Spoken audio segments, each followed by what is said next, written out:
let me now introduce Caz Conneller of Cycle Chic, and she will be joined here in a couple of minutes, we hope, by Georgia Yexley of Loud Mobility from the UK. You and Georgia are launching She's Electric. It's already on the screen. But you, Caz, you're the founder of Cycle Chic, and you have been doing that for 16 years, focusing on changing the image of cycling to make it more accessible to women, right? And we'll introduce Georgia later, I suppose. But the thing is that you together now, you're launching She's Electric, and that's what you're going to talk about, right? It. Yep. Is that working? All yours. Thank you. Hello, everybody. Really nice to be here and totally inspired by Valerie's presentation. So fantastic to hear how you're enabling people to make that switch, make that transport switch. Really inspiring. So that's something that's been very much at the heart of the work that I've been doing. Like Hank said, for the last 16 years. I've recently had a career kind of shift. I've run a business called Cycle Chic for 16 years. Cycle Chic's mission is to make cycling more accessible and desirable for women. We've been a retail operation selling accessories. But in the last sort of 6 months, I met another amazing woman working in sustainable transport, Georgia, who will be here soon. And we've been scheming and planning how we can be stronger together. So we announced this week that Loud has acquired Cycle Chic, and we're merging our businesses together to have more impact and more strength. So our first campaign that we are launching, which started as a campaign within Cycle Chic, is called She's Electric. And our mission is to inspire and enable more women to cycle as their mode of transport through e-bikes and e-cargo bikes. So we actually arrived here by e-cargo bike. So that's myself, Georgia, with a Brompton, but she didn't cycle a Brompton, and Jada, who I know is speaking later. So we're all female founders in the cycling industry, and we like to collaborate, and we Georgia came up with the plan. We were looking at Eurostar tickets, and she suddenly said, why don't we cycle there? It was a great idea. We got the ferry from Harwich to the Hook of Holland. We got some amazing turn e-cargo bikes, and we cycled just over 100 kilometres with a stop. And my legs are still aching a little bit, even though it was an electric bike, because most of my cycling is kind of day to day with the family. So it was a challenge. But the thing that was amazing for me to witness is the cycling infrastructure here and how different it is from the UK. And obviously this is a major barrier that prevents cycling being mainstream in the UK. And particularly for women, fear of safety is the biggest barrier. We don't have the infrastructure that we need at the moment. Hopefully over time it will come, but I feel like we can't wait for it to come. We need to drive change, and we need to enable more women to be able to cycle as their mode of transport. So really we thought by cycling here, we can put it out there and just show that cycling by e-bike is much more accessible for women. Right. So I'm just going to give you a little bit of background about me and how I kind of got into cycling.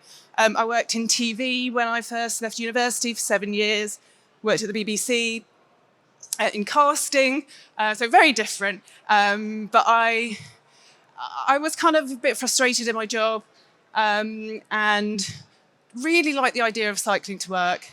But just felt like there were so many barriers for me. So that was back in 2007. The image of cycling in the UK at that point has shifted quite a lot now. But at that point, it was quite male-orientated, lycra-clad, just a massive turn-off for me at the time, a woman who liked to wear nice clothes and look good, and the image of cycling just did not appeal. And I couldn't find any representation that invited me into cycling. But anyway, the thing that tipped me over the edge and made me overcome my fears is I saw another woman cycling through Battersea Park in London, looking amazing on a bike. And that was really taught me the power of the role model, seeing somebody that inspires you and that that inspires you and you identify with is so powerful to engaging more women. So when I did start cycling, I was really inspired by it as a mode of transport, and I just felt like shouting it from the top of a building, like, why aren't more women doing this? And I felt that if we portrayed the image as stylish and attractive, it would strike a chord. And so I launched Cycle Chic with that very message, and also selling accessories that were totally missing from the market at that point. Cycling helmets, and I know people don't wear them in the Netherlands so much, you don't really need to, but in the UK, women often come into cycling, not just women, but a lot of people come into cycling scared of the roads and cycling amongst traffic. And I found that there was a customer base that were scared, wanted to be as safe as they possibly could be, but also wanted to look nice. And so we've sourced products from all over that weren't readily available, and had some really successful products that have, I think, and I hope, enabled a lot of women to make that shift. And we shouted about it really loud. I put pictures cycling with flowers in our basket and generally kind of looking, I don't know, a little bit different from the Lycra image. And we got some really good traction. We got coverage in mainstream press, The Guardian, The Observer, The Times, The Financial Times. So it was really interesting to see that coming up from another angle, not only struck a chord with customers, but also struck a chord with mainstream press, which obviously just has a much bigger impact. I then wrote a book in 2014 called The Girls' Bicycle Handbook. And really this was just building on the work that I'd already done of presenting a different image, but also backing that up with good, solid advice to help women if they were in that in-between stage of thinking, should I cycle or not? But that was a little while ago. And this year I felt kind of frustrated, like I'm not doing enough. I'm not reaching a new sector. There's not enough women cycling, basically, right? The numbers are still way down. It's like a drop in the ocean. So what's the next chapter and what's the next change? And this is when I really started to get into electric bikes and electric cargo bikes.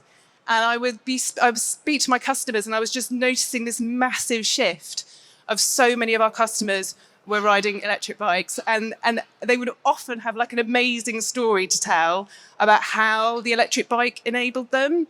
And if it wasn't for an electric bike, they wouldn't be cycling day to day. And that goes the same with cargo bikes, just these vehicles that were enabling women to do so much more by bike. It just got me thinking that there's something in this. We need to shout about this more so women start to see an electric bike as a different vehicle from a regular bike. So really that was my beginnings of She's Electric, and how I was completely inspired by my customers. So yeah, just learning outcomes for today. But why is there a gender gap in the UK for cycling? What are the barriers for the women? Why it's important and beneficial for more women to cycle. I'm sure everybody here knows that. And why e-bikes and e-cargo bikes enable women, and how the She's Electric campaign works, and our traction to date and our goals. So this, I think, just really kind of shows the picture and the problem. Across all demographics, there is just such a huge gender gap in the UK. Only 11% of women cycle versus 24 men. And those trips, less than a third trips made by women per person per year. So it is a problem, but I also feel it's a massive opportunity. If we get it right and we do something about it and we find a way to enable more women, it's an opportunity to decarbonise.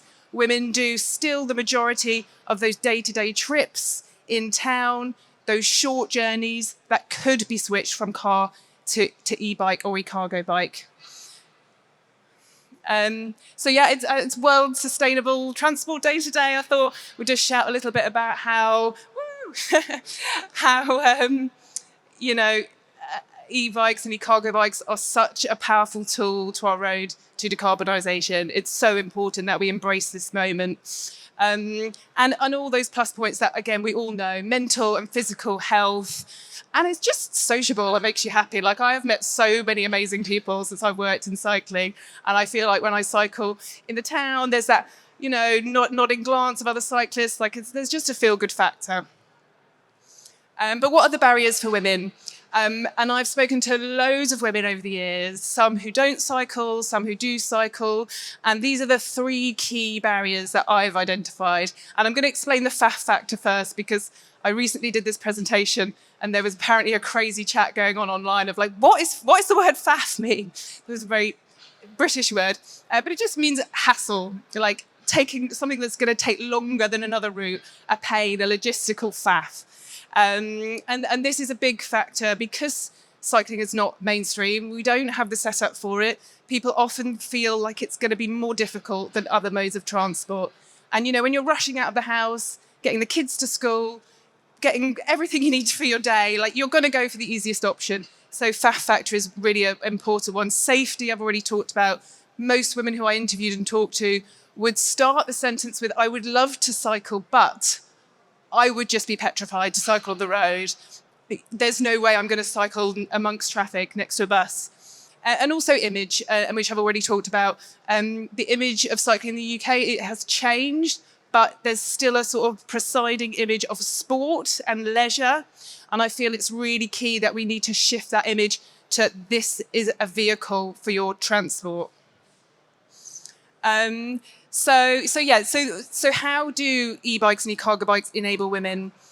Something that I've found riding an e-cargo bike with my daughter is just how much safer they feel.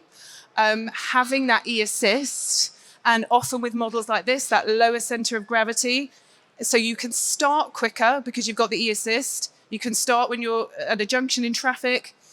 You don't have to worry about getting up that hill. And like I said, with these kind of designs, getting your feet down quickly, feeling secure, it all adds to a safer ride. And it's very much part of our She's Electric campaign to get that message across. In a recent survey, 83% of women in the UK said they felt more confident and empowered after riding an e-bike. So She's Electric. So based on this idea of celebrating our customers and putting them out there as role models, we reached out to our customer base at Cycle Chic and said, has your life been changed by an e-bike? Do you want to be a She's Electric role model? And we got loads of women getting in contact. And it was really that moment where I think I've hit on something here. And then now what we really want to do is get these stories out much wider to inspire more women. And just some fantastic examples here of how people are fitting them into their lives and overcoming mobility issues purely through the power of an e-bike. So the She's Electric campaign, it's a digital campaign currently, but the next phase for us is events. And we piloted this in the summer. We did 4 events in Kent, where I live, on a small scale. We teamed up with the local council. We teamed up with Cycling UK. We teamed up with a cycling coach and some fantastic brands who lent us the bikes, Turn, Michael, Velo. And we just created a really safe space for women to come and try an e-bike in a local park, come and have a chat, play area for kids, free coffee and cake. And it was really effective. And I was overwhelmed really by the amount of women that we got coming, but also the real quality interactions and engagements, and such a broad range from people who have never tried an e-bike before, which is such a big part of this campaign, that initial behaviour change, putting the idea out there as something that they have not considered before, to people who were completely ready to buy one. And actually we weren't selling them at this point, but that's a model that we want to create, is enable women to sell them through buy them through the events. But 100, small sample size, but 100% of the women said they would be more likely to ride an e-bike from coming to our events. And just some key demographics from the events, what we found is that women, 30s, 40s, could be 20s, but just young mums. You know, when kids are little, it's quite hard to get them around. Once they're kind of out of the buggy, but they're not quite on their own bike, like it's a real key age to have it's a really useful age to get them on the back of a bike. And some of our role models, this lady here couldn't cycle, and she joined a local community group, had some training, and now is just whizzing around taking her little boy everywhere. And this couple came to an event with their 7-month-old, and they're looking for the future, how they're going to get him around when she goes back after maternity leave. So it was great to see these examples.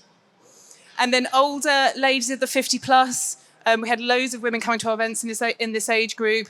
They value fitness, they value health, and a fantastic role model here, Karen.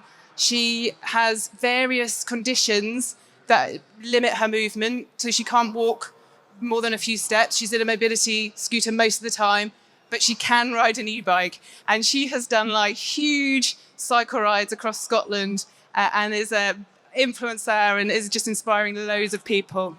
And it was also really interesting to see the types of bikes that women go for in different age groups. A lot of women really went for the low step through at these events in this age group, the Benno, Remy Demi.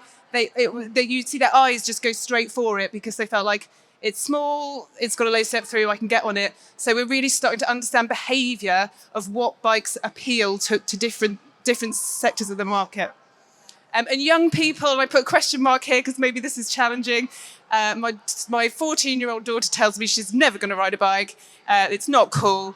But I feel like there's an opportunity there because that's the generation that's going to make the impact when it comes to decarbonisation if we can shift their transport habits away from cars. So our plans for the future, as I said, we've started She's Electric on a small scale, but we're getting some really nice traction. So we're going to grow the campaign for next year. We're going to select as a sort of some of our key role models who all have fantastic stories to tell from diverse backgrounds, and we're going to put them on a pedestal as part of a media campaign in the spring of next year, working with a communications agency. We're going to run a series of events, and we've got our first flagship event in central London in April, which we're really excited about as part of Earthfest.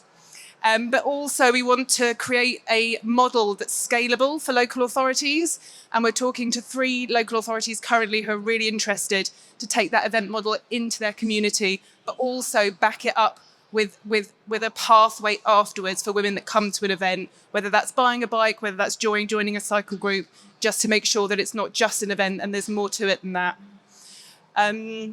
We want to record data. We want to understand what the barriers are for women and how we can overcome them. And we want to campaign for subsidies and whatever it is, infrastructure changes, changes in policy that will enable more women. And we're going to gather data to back our arguments up. And we want to work with industry on innovative designs. Like I have tried some amazing bikes today. I just tried the Newell trailer. I don't know if anyone has tried that yet. You can't feel it. You just cycle a normal bike and it's genius. So there's been some other great vehicles that I've loved riding that have comfortable positions that are completely covered. And I just think it's that kind of innovation that's going to really change habits and enable more women who maybe don't feel comfortable on a conventional bike. So really our goal is overcoming the image barriers. We want women to not think of cycling like this as road cycling. We want women to think of cycling like this. Something cool and accessible, but also something practical.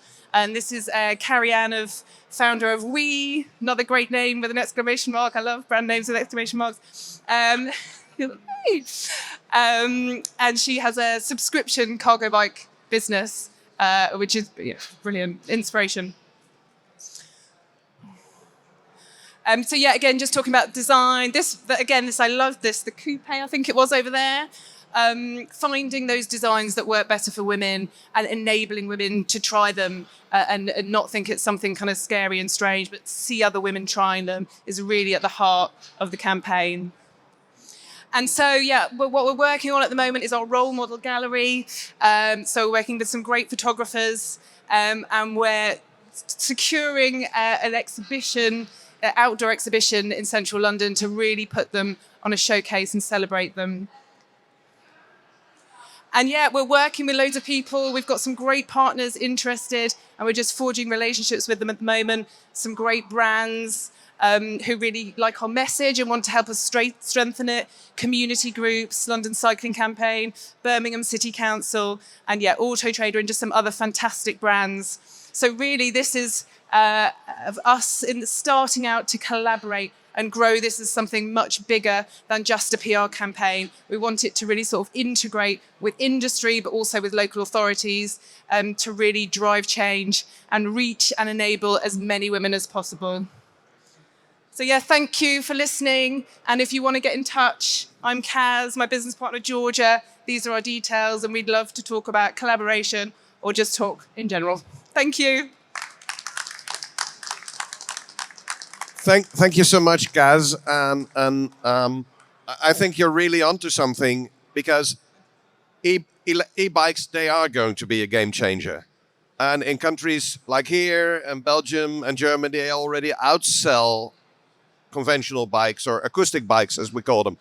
And then, of course, the objective is to get more people cycling, to double the number of trips, to get people out of the cars and all that. And the biggest gains, indeed, are to be made among women. Not here, not in Denmark, perhaps, but in most countries, as you showed in your graph, many more men are riding than women. And so there are gains to be made, and the e-bike is going to help us get women on bikes. Are there any questions to Caz? It's always the same people, huh? Says you, that's... Okay, this time we start here. Hi, Caz. Hi. My name's Christian. I'm from Luxembourg. We have huge hills, 50% inclines. And when I'm on my e-cargo bike, I get in excess of 70 kilometers an hour on my commute. Right. And I haven't yet bought a super pedelec, a class 3 pedelec, because it may be even faster than I want to go. And so I'm wondering, Dainese makes a gilet that's an airbag, and you can get it on sale for about 350 euros. Yeah.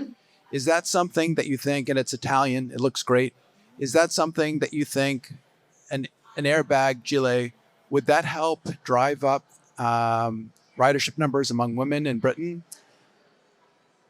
Yeah, good question. And it's a bit like the helmet situation. So women do like to feel, they feel like there is a risk to their safety. So often doing as much as you can to protect yourself gives that confidence to get going. We did once look at selling the airbag helmet, but I think we did test it and it didn't sell. So I don't know. I mean, I think it's something to try and to look at as to whether these extra safety measures help, or whether it's trying to go the other way and show the way the culture has evolved in really, great cycling communities, that actually you don't need that much. Does the safety gear then make people more scared? Because then they think, oh, have I got to have a complete armor? So I don't know is the answer to that, whether it would sell or not. My feeling is it would probably depend on the price as well, I guess. Yeah, whether it's affordable. Thank you, Caz. Yeah, I'm coming. Usual suspect. Hello. Liz from Oxford. Very much what you say resonates with our personal journey as a family, going car-free and shifting to cargo bikes as a way of getting everybody around, from my mother to my 2-year-old. Brilliant. One, I totally recognize what you're talking about in terms of role models. We call it school run evangelism. You have to turn up on the school run on your bike. People start asking you about it, and before you know it, they've bought one, the same one. We have exactly the same thing. Yeah. It is such a powerful thing. Powerful. Specifically, I want to ask you about a particular barrier to cycling around many British cities where our cycling infrastructure sucks, which is personal journey planning or route finding.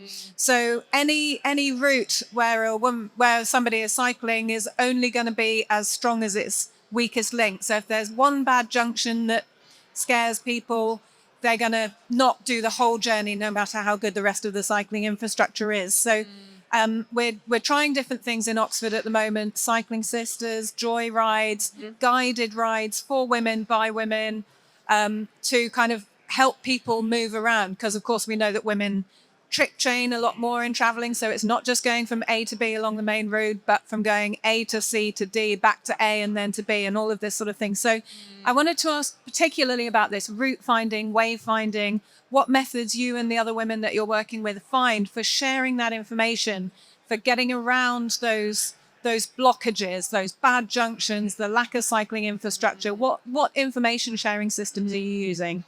Yeah, I mean, we haven't established that yet. You know, it would be great to talk to you in more detail about it. I totally recognize it. I have it myself. I feel like sometimes you have to work out this crazy route to avoid, especially when you're cycling with children and end up sort of carrying the bike upstairs for a bit just to avoid it. So yeah, I totally get it. We do want to partner with people, like I say, with the event model. We hope to have the event and then be able to give women really good advice on their routes. And while we don't have a designated partner for that, we're talking to Birmingham actually about using, they do have some great green spaces that people could cycle through. And that's one of the reasons they want to partner with this, but no one's using them. So I think it would definitely be working with the local authorities. And often actually in Kent where I live, they have done quite a lot of work on cycle. There isn't cycle paths really, but routes, I suppose. But I don't think it gets out there to the right people. It maybe only gets out there to the people who are already cycling. So I think we try to work with the local authorities, see what they have currently got, and see if we can then sort of package that and present that for women. And like you say, the trip chaining, they're not doing this straight often. I mean, not always, but you know, it's these little journeys where you have to stop and park as well, which is also a massive difficulty. Like, where are you going to park? Where are you going to lock? So I think we would like to build that into the aftercare. Sorry. No, thank you, Caz. It's okay. Are there any more questions right here? Yeah, okay. There's final question. Oh, okay. Dries from the Netherlands. I probably not your audience because I look like I'm a Lycra, but that's just because I'm the whole day cycling today. And usually I don't dress up. But for me, it was quite baffling to only see 35 trips a year for the most. So that's for me 2 weeks. So Sorry, the 35 trips. Cycling trips a year. Yeah, per person per year. Yeah. So that was quite baffling for me because I get it in a week. Yeah, exactly. I mean, that's depending on cycling. There's such a small proportion of people cycling in the UK for transport. You know, it's so significantly different to over here. You know, it's a tiny percent of the whole population that actually cycle. I think it's about 2%.